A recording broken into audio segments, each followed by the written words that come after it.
దేవుని పరిశుద్ధ నామమునకు మహిమ కలుగును గాక. మనం వాక్యము ధ్యానించుకుందాం. పేతురు రాసిన మొదటి పత్రిక 2వ అధ్యాయము 9వ వచనం చదువుకుందాము. పేతురు రాసిన మొదటి పత్రిక 2వ అధ్యాయము 9వ వచనం.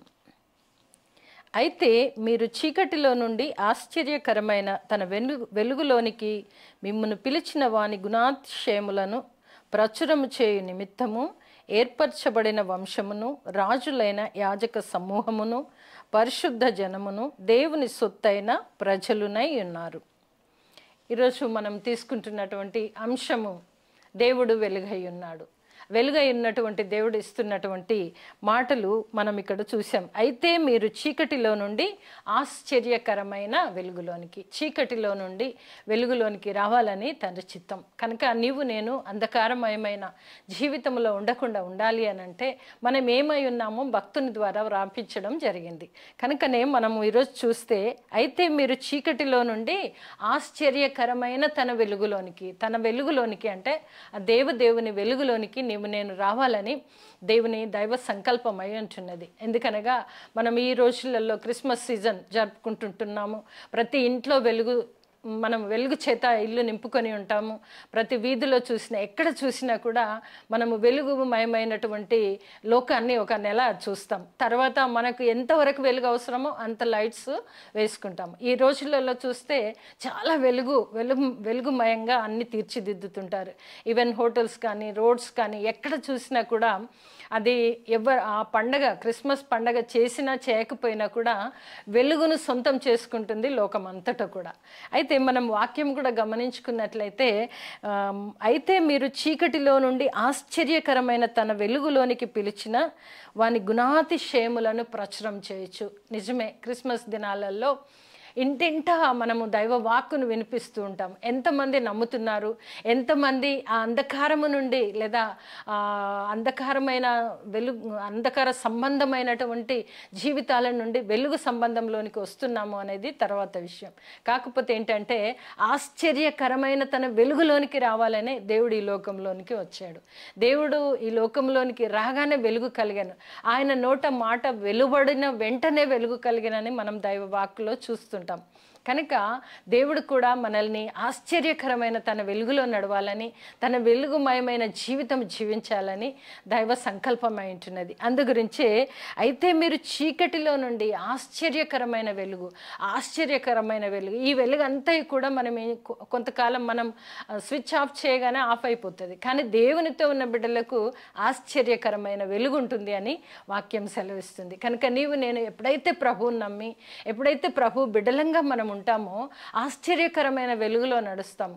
అంధకారం అనేది అలమటించినప్పటికీ కూడా దేవుని సన్నిధి, దేవుడు మనతో ఉంటే ఆ అంధకారము వెలుగుమయం చేయబడుతుంది. అందుగురించే ఆశ్చర్యకరమైన వెలుగులోనికి మిమ్మల్ని పిలిచిన వాని గుణాతిశయములను, దేవుని యొక్క గుణాతిశయములనే ఈ క్రిస్మస్ సీజన్లో ప్రచురిస్తూ ఉంటాము. ఇంటింట తిరుగుతాము, శుభములు చెబుతాము, సంతోషము, ఆనందము, గానాలు, స్తుతి అన్నీ కూడా చేస్తుంటున్నాం. కానీ మన జీవితాలను ఆశ్చర్యకరమైన వెలుగులో ఉంచుతున్నామా, మరలా చీకటిలోకి వెళ్తున్నామా? ఇది ఈరోజు మనము వేసుకోవాల్సిన ప్రశ్న. ఇక్కడ మనం చూసినట్లయితే అయితే మీరు చీకటిలో నుండి ఆశ్చర్యకరమైన తన వెలుగులోనికి మిమ్మను పిలిచిన వాని గుణాతిశయములను ప్రచురం చేయు నిమిత్తము ఏర్పరచబడిన వంశము, ఒక వంశముగా మనం అందరం ఉంటున్నాము. అంతేకాదు రాజులైన యాజక సమూహమును, పరిశుద్ధ జనమును, దేవుని సొత్తైన ప్రజలుగా, దేవుని సొత్తు మనమందరము ఎప్పుడైతే వెలుగులోనికి వస్తామో అది కూడా ఆశ్చర్యకరమైన వెలుగు.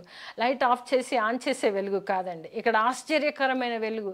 దేవుని సంబంధులంగా ఎప్పుడైతే పిలువబడతామో, ఆయన యాజక ప్రజలంగా ఎప్పుడైతే ఉంటామో, ఆయన సొత్తైన ప్రజగా ఎప్పుడైతే ఉంటామో మనం వెలుగు సంబంధులంగా ఉంటాం. ఆశ్చర్యకరమైన దేవుని వెలుగును మనము సొంతం చేసుకోవాలనే ఈరోజు మనము చూస్తున్నాం. ఎందు గురించి అంటే క్రిస్మస్ సీజన్లో మనం అన్నీ చేసుకొని వెలుగుమయమైన జీవితము ఒక నెల మాత్రం జీవిస్తే సరిపోదు. కానీ మన జీవితకాలం అంతా కూడా ఆయన ఆశ్చర్యకరమైన వెలుగులో నీవు నేను నడవాలని తండ్రి ఇష్టపడుచున్నాడు. అందుకే మనం ఇక్కడ చూస్తే అపోస్తల కార్యంలో చూద్దాం. అపోస్తల కార్యములు 26వ అధ్యాయము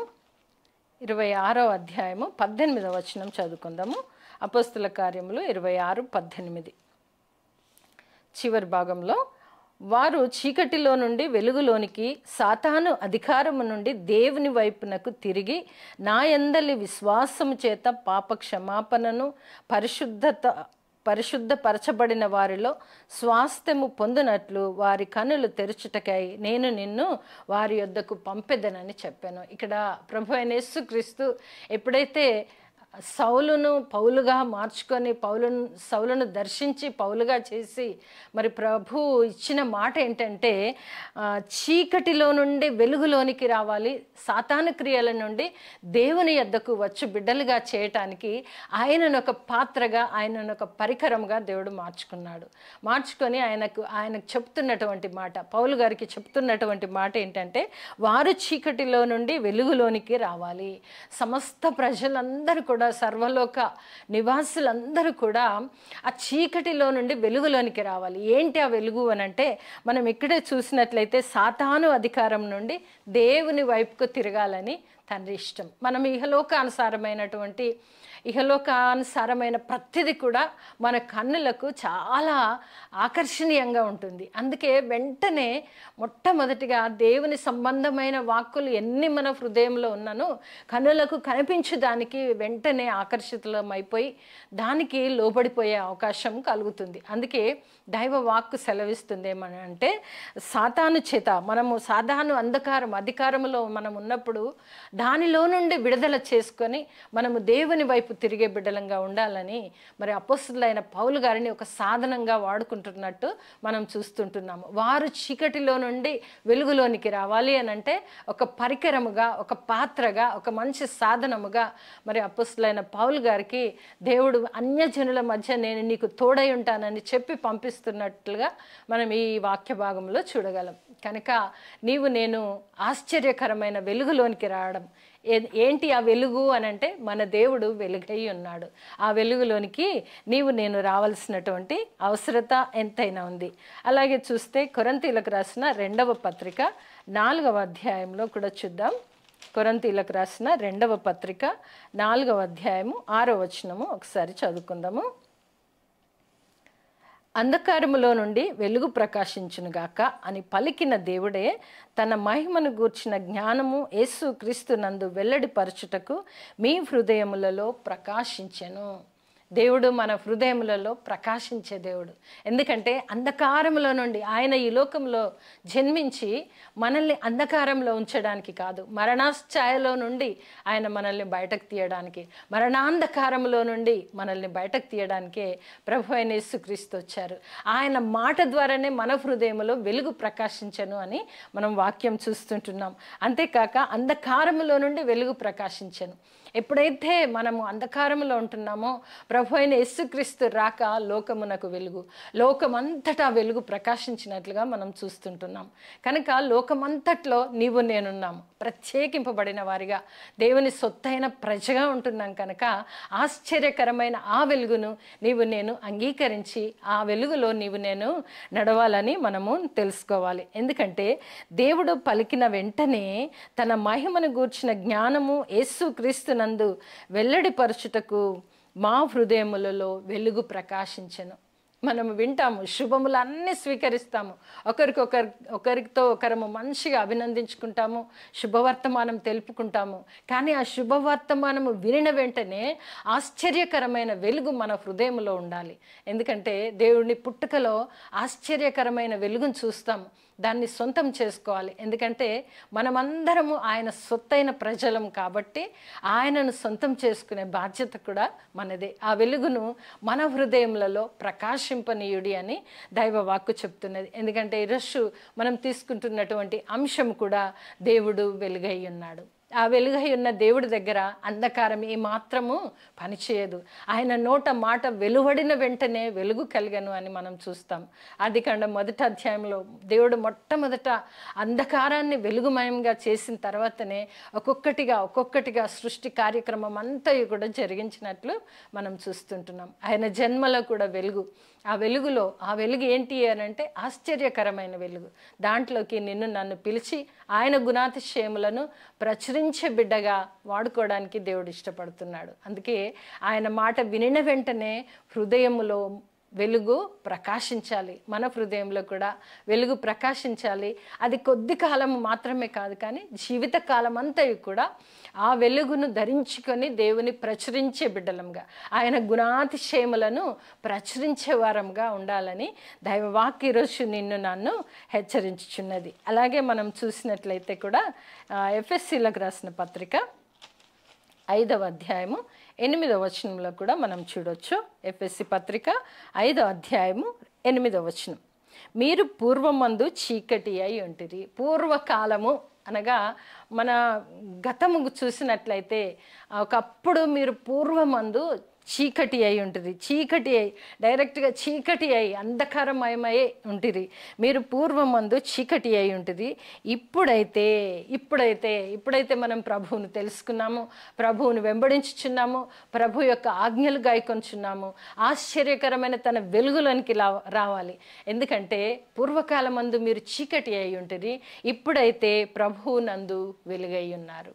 అవును, మనం నమ్ముకొనిన దేవుడు వెలుగై ఉన్నాడు కనుక పూర్వకాలమందు చీకటిలో నుండి ఆశ్చర్యకరమైన వెలుగులోనికి మనం వచ్చాము. కనుక ఇప్పుడైతే ప్రభువునందు మీరు వెలుగై ఉన్నారు. నీవు నేను వెలుగై ఉండాలి. నీవు నేను మన హృదయములో వెలుగు ప్రకాశించాలంటే దేవుని వాక్కు ఎప్పుడైతే హృదయంలో అంగీకరిస్తామో మన హృదయము వెలుగుమయం చేత నింపబడుతుంది. మనమైతే ఇప్పుడైతే ప్రభువునందు నీవు నేను వెలుగై ఉన్నారు అని దైవ వాక్యము ఈరోజు మనతో మాట్లాడుతుంది. కనుక మనము ఈ క్రిస్మస్ దినాలలో వెలుగును సొంతం చేసుకొని ఇంతటితో వదిలిపెడితే సరిపోదు, కానీ ఆశ్చర్యకరమైన తన వెలుగును సొంతం చేసుకొని ఆ వెలుగులో నీవు నేను నడవాలన్నదే దైవ సంకల్పమై అంటున్నది. కనుక మన అంశం కూడా దేవుడు వెలుగై అంటున్నాడు. కనుక నీవు నేను కూడా వెలుగుమయమైన జీవితం జీవిస్తూ అనేకులకు ఆ దేవుని యొక్క గుణాతిశయములను ప్రచురించే బిడ్డలంగా ఉండాలి. కొలస్సీ పత్రిక 1వ అధ్యాయము 13వ వచనం. కొలస్సీ పత్రిక 1వ అధ్యాయము 13వ వచనం, ఆయన మనలను అంధకార సంబంధమైన అధికారములో నుండి విడుదల చేసి తాను ప్రేమించిన తన కుమారుని యొక్క రాజ్య నివాసులుగా చేశాను. ప్రభు మనల్ని వదిలిపెట్టలేదు. తన సొత్తైన ప్రజలు అనడానికి ఇక్కడ నిదర్శనం ఏంటంటే అంధకారములో ఉన్నటువంటి నిన్ను నన్ను పాపాంధకారమైనటువంటి పాప జీవితములో నుండి విమోచించి ఆయన రాజ్యానికి వారసులనుగా చేసుకుంటున్నాడు. అది దేవుని యొక్క క్రియ. ఆయన ఈ లోకంలోకి వచ్చి చేసిన పని ఏంటంటే మనల్ని అంధకార సంబంధులుగా విడిచిపెట్టలేదు, కానీ తన రాజ్యానికి వారసులుగా చేసుకొని తన రాజ్య నివాసులుగా దేవుడు ఏర్పాటు చేస్తున్నాడు. కనుక నీవు నేను దేవుణ్ణి తలంచుకుంటూ మనం ఆశ్చర్యకరమైన వెలుగులోనే నీవు నేను జీవించాల్సినటువంటి అవసరత ఉంది. దేవుడు వెలుగై ఉన్నాడు. ఆయన వెలుగుమయమైన జీవితాన్ని నీకు నాకు ఆశ్చర్యకరమైన తన వెలుగులోనికి నడవమని మనకి పిలుపునిచ్చాడు. అవును, మనము ఆయన సొత్తైన ప్రజలుగా ఉండాలి అనంటే ఆయన ఆశ్చర్యకరమైన వెలుగులో నీవు నేను నడవాలి. ఎప్పుడైతే ఆశ్చర్యకరమైన వెలుగులో నడుస్తామో ఆయన గుణాతిశయములను ప్రచురించే బిడ్డలుగా ఉంటాము. ఈ క్రిస్మస్ సీజన్లో మనం నిజంగానే ఆశ్చర్యకరమైన వెలుగులో ఉంటూ అనేకులకు ఆయన గుణాతిశయములను ప్రచురించే బిడ్డలుగా ఉండే కృప ప్రభు అయిన యేసుక్రీస్తు ద్వారా మనందరికీ కలుగును గాక. ఆమేన్.